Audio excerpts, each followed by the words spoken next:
Good morning सभी को। Happy Diwali. मैं सपना एक बार फिर आपके सामने एक छोटी सी कहानी लेकर हाजिर हूँ। तो शुरू करते हैं। जीते हैं हम रोज़ अपने लिए, जीते हैं हम रोज़ अपने लिए, कभी अपने माँ बाप के लिए भी जी लिया करो। मांगते हैं दुआ हम अपने लिए, मांगते हैं दुआ हम अपने लिए, कभी अपनी दुआओं में उनका नाम भी ले लिया करो। तो इसी के साथ एक छोटी सी कहानी आपके सामने फिर लेके हाजिर हूँ।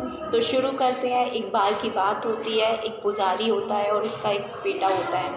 बेटे की उम्र लगभग 10-12 साल की होती है। पुजारी डेली अपने बेटे को लेकर मंदिर में जाता है पूजा पाठ करने के लिए। डेली भगवान से कुछ ना कुछ मांगते हैं दोनों बाप बेटे मिलकर।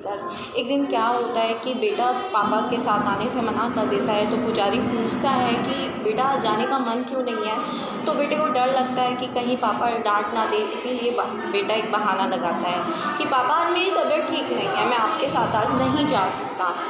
तो इसी तरह से पुजारी चला जाता है। कुछ देर बाद देखता है कि बेटा सामने खेल रहा होता है। तो पुजारी को बहुत गुस्सा आता है। वो खींच के उसका हाथ पकड़ कर लेके आता है और बोलता है कि तू आज मेरे साथ मंदिर क्यों नहीं आया, क्या तुझे दिखता नहीं है कि भगवान की पूजा करनी चाहिए हमें। तो बेटा रोने लगता है और रोते रोते कहता है पापा आप सही कहते हो कि हमें भगवान की पूजा करनी चाहिए, डेली मंदिर आना चाहिए। क्या आपको ये पता है कि हमारे असली भगवान तो हमारे घर में होते हैं।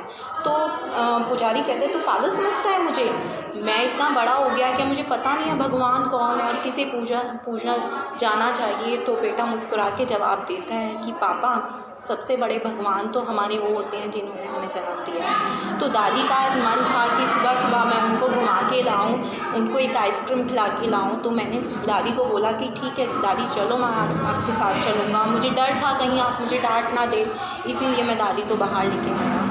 तो मेरे भगवान आप हो, आपका कहा मैं टाल नहीं सकता, लेकिन उनसे भी बड़ा भगवान मेरी दादी है जिन्होंने आपको जन्म दिया, क्योंकि आप मुझे मेरी दादी से ही मिले हो। तो मेरा भगवान जो है मेरी दादी हैं सबसे बड़े, क्योंकि जो मेरा पालन पोषण कर रहे हैं, जो मेरे जन्म देने वाले हैं, उनको जन्म देने वाली उनकी भगवान मेरी दादी ही हैं। तो मैंने सोचा कि सबसे पहला मेरा कर्तव्य मेरी दादी को खुश रखना है। यही सुनकर उस पुजारी की आंखों में आंसू भर आए और वो कहता है कि बेटा आज तूने मुझे वो सीख दी है जो शायद मैं अपनी ज़िंदगी में किसी से ना सीख पाता।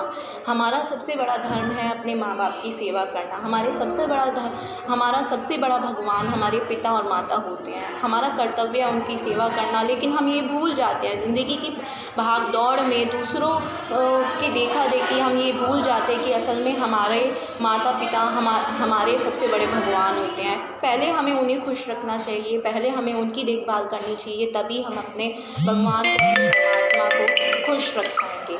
तो इसी के साथ नमस्ते, धन्यवाद सभी को। आशा करती हूँ इस दिवाली आप सभी अपने माता पिताओं को कोई खुशी देने की कोशिश करेंगे। रोज़ हम अपने लिए जीते हैं, कभी कभी एक दिन अपने पेरेंट्स के लिए भी ज़रूर निकालिए। तो धन्यवाद सभी को।